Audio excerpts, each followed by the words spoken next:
All right, so first things first, we're not going to go over all of the quizzes from last time. We're just going to go over any of the especially difficult questions. Then we'll have to be very specific, difficult questions from these 4 quizzes: data compression, computing ethics, impacts of computing, and programming language abstraction.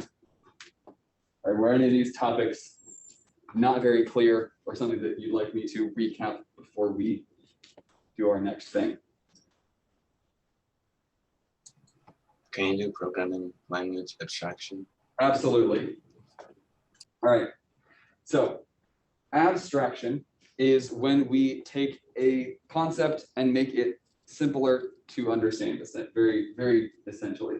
I'm abstracting away the definition of abstraction. So a higher level programming language is one that is easier for the humans to use, and a lower level language is one that is closer to how the computer actually thinks. So a high level language might be Python or Java, and binary is the lowest level programming language because that's how computers actually think. So does a high level programming language provide programmers with more abstractions than a low level language? Yes, absolutely, because it takes some of these more complex things, actually interfacing with your computer's memory, understanding how to do all these different kinds of things, and it lets us just use a loop or use a variable or all these different things. We don't have to know exactly how they work down inside of our computer. We just need to know how they work within Python or within Java or whatever language we're using. Programs written in a high-level language are generally harder for people to read and understand than programs written in a low-level language. No, that is absolutely false. That is kind of the opposite of statement 1 there. So statement 1 is true, statement 2 is false, because they're opposite statements. Abstractions make it easier for us to understand. Which of the following statements are true about using a high-level programming language instead of a lower-level language? Some algorithms can only be expressed in low-level languages and cannot be expressed in any high-level languages. And code in high-level languages is often translated into code in a low-level language to be executed on a computer. So do we think it's possible that there are algorithms that can only be written in a low-level language?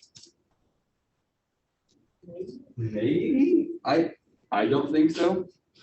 Given what I don't think that's true. I think 1 is false, and code in the high-level language is often translated into low-level language code. That is definitely true, because a computer doesn't know how to read Python code. Computers only know how to read binary. So we need to run a program that will turn the Python code we've written into that binary so that the computer understands what to actually do. So my guess is 2 only. Yes. All right, question 3. A program is expressed in a programming language. What is true of this program? The program can also be expressed as binary code, but this increases the likelihood of errors. The program can also be expressed as binary code, which is what the program will be translated to in order to execute on the computer. The program cannot be expressed as binary code, or some parts of the program can be expressed as binary code, but most features of programming languages cannot be translated to binary code. 2 is the correct answer here, because that's, well, like we talked about before, we need to translate our programming language down into binary in order for the computer to actually be able to run it. So there is our recap of abstraction. I don't think we've talked about abstraction for a while, so it's a good little recap. So today we are going to talk also about some topics that were not actually in the curriculum that I was given to teach you. And we're going to look at the quiz to go along with those couple of topics. So our first little topic is solvable versus unsolvable problems. In computer science, and by extension in mathematics, there are certain problems that cannot be solved in a reasonable amount of time because there's no efficient algorithm for solving them. And usually when we have a situation like this, we're going to find an approximate solution rather than an exact solution. And there may be some instances where an algorithm might solve these problems, but there's no one solution that will solve every possible instance of this problem. So I'm just going to pull up a Wikipedia page for unsolved computer science problems, just to get an idea of what some of these are. On the exam, you're not going to need to know specific examples of unsolvable problems. You're not going to need to determine whether a problem is solvable or unsolvable. You just need to know that unsolvable problems do exist. So a lot of these are very high-level mathematics kind of thoughts. They go over my head. I expect them to go over your head as well. That's totally fine. So a lot of these are like thinking about how computationally complex different problems are. Some interesting ones are natural language processing. Is there any way to perfectly categorize the number of syllables for every word in the English language? I don't know. I don't know if that's a computationally possible problem, which is why it's on this Wikipedia page. So there's all kinds of different computationally unsolvable problems that exist because there's no algorithm that works for every single possibility to solve them accurately. Now, when we have a problem like this, a solution is sometimes to use a heuristic. And here's the definition from the course and exam description. A heuristic is an approach to a problem that produces a solution that is not guaranteed to be optimal, but may be used when techniques that are guaranteed to always find an optimal solution are impractical. So if there is not really a practical way to find the optimal or exact solution, sometimes we can implement a heuristic. So we use the heuristics when we want to find maybe an intermediate solution, maybe a very quick solution, or a short-term goal. Usually you're going to find some kind of an approximation when we use a heuristic. If it takes way too much processing to find a completely accurate solution, we're usually going to implement a heuristic. So I think the quiz question is going to give us a good example of when we might want to apply a heuristic. So which of the following statements are true about undecidable problems in computer science? Is an undecidable problem one in which no algorithm can be constructed that always leads to a yes or no answer? Is that true? Yes. An undecidable problem, there's no one algorithm that will always lead to a yes or no answer. So gives us, computer is thinking about the tablet I just plugged in. There we go. Perfect. So that one is true. Is an undecidable problem. May it have particular instances that have an algorithmic solution, but no algorithmic solution solves all instances of the problem. Also, yes. Now, have researchers yet to discover any undecidable problems in computer science? No, I showed you an entire Wikipedia page full of undecidable problems. So 1 and 2 are the answers here. Question 2, which of the following statements are true? Every problem can be solved with an algorithm for all inputs, but some of these algorithms have not been discovered. Every problem can be solved with an algorithm for all inputs, but some problems cannot be solved in a reasonable amount of time. There exist problems that cannot be solved by any algorithm for all inputs. Which of these are true? Just 3. I think just 3 is true. Yeah, there's no one, or there's no like, there are definitely problems that one algorithm will not completely solve. So only 3 is the answer here. All right, I guess I already selected one here. Which of the following statements best describes a limitation of using a heuristic approach to solve a problem? A heuristic approach can only provide an approximate solution rather than an exact solution. Heuristic approaches cannot be run in a reasonable amount of time. They often only run on very powerful computers that are not available to the general public, or they increase the time it takes for an algorithm to run. It's the one that I have selected. I forgot to deselect it. So yes, heuristic approaches only provide approximate solutions rather than exact solutions. Now, question 4, which of the following programs is most likely to benefit from the use of a heuristic? a program that determines whether or not a given number exists in a list. Can we write an algorithm to do this?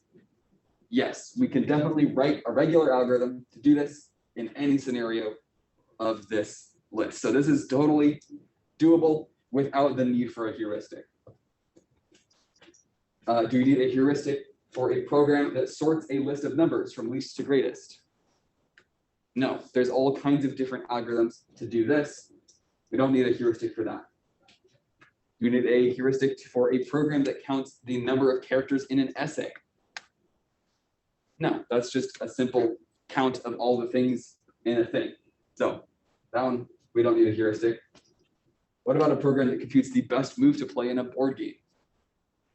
Here, there's so many different possibilities, both from moves that the computer can take, as well as moves that their opponent can take, that it is very, very computationally difficult to plan out every single possible move ever. So here, we might want some kind of an approximate, maybe find the best move out of the ones available based on the information we have, or using a subset of the information that we have. Games like chess are very hard for computers to play optimally, although computers can definitely beat people at chess at this point. We have developed algorithms, we've developed computer programs that are better than people at chess because we have the computational power available to them. But a heuristic is what we would want to use because calculating every single possible outcome is going to be super, super computationally intensive. So we're going to use something to find an approximate rather than exact solution. So hopefully this was at least a little bit helpful in clearing up those definitions. Alrighty. So a brief little bit of recap about what the actual exam is going to look like. The exam is going to have 70 multiple choice questions. There is no FRQ on the principal's exam.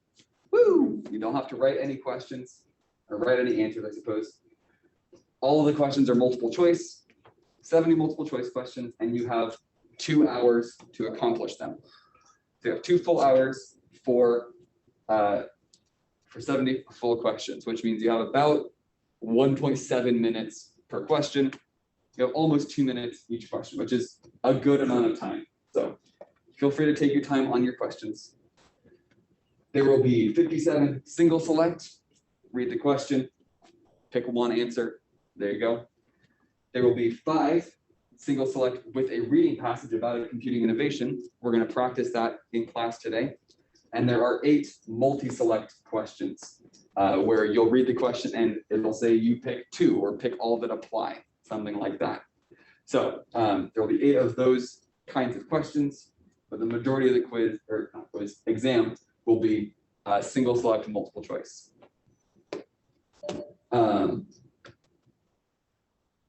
What you're going to want to bring to the exam if you're taking it in person, I think pretty much just a number 2 pencil, maybe a spare pencil as a backup, but you shouldn't need anything more than that. I don't know if a calculator is allowed. I don't think a calculator is allowed for this exam. So I think all you need to have is a pencil, maybe a snack or something. I believe our exam starts at 8 o'clock in the morning, which is early, but there it is. And yeah, once you're done taking the exam, I'd love to come. I would love to see you if you come and drop by the classroom. You'll probably be in the gym building on the same floor. It's really easy to get to me if you want to say hi after you're done. Well, our last thing that we're going to do today is we're going to actually practice the that type of question. Let me find my login and show you exactly what we're going to be doing. So if you log into AP Classroom, AP Central,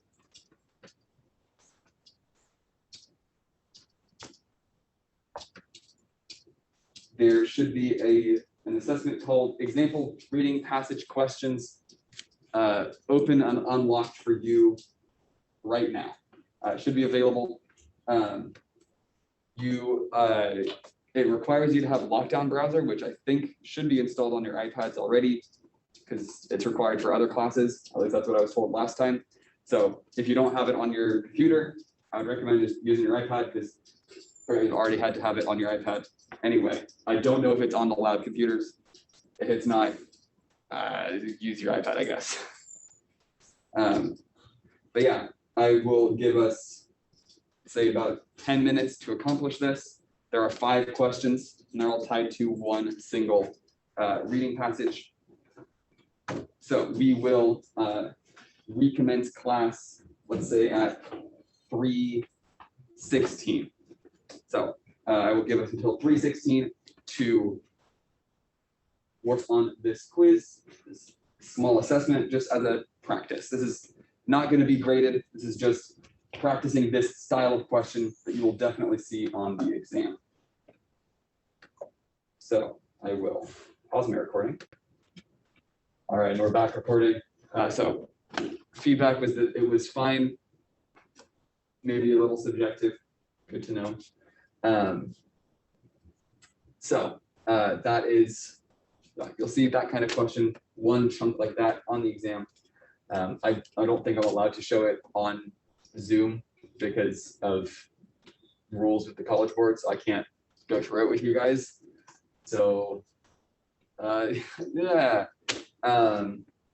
But before we finish for the day, does anyone have any questions about what the exam is going to look like? Any topics you think you'd like me to cover again real quick in our last little time before the exam on Monday?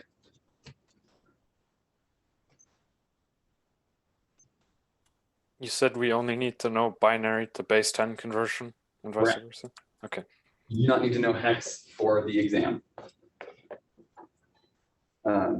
So I would very strongly recommend that you know the first 8 powers of 2 at the very least, just so that you can write those out and do that math.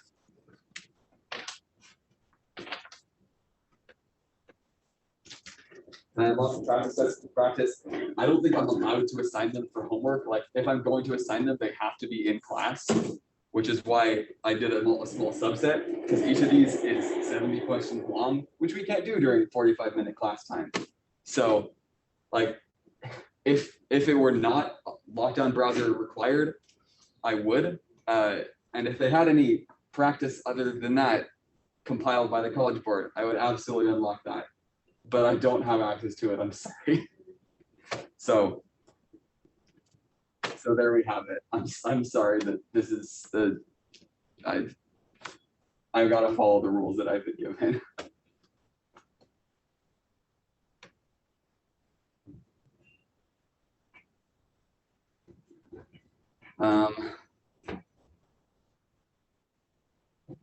Any other questions?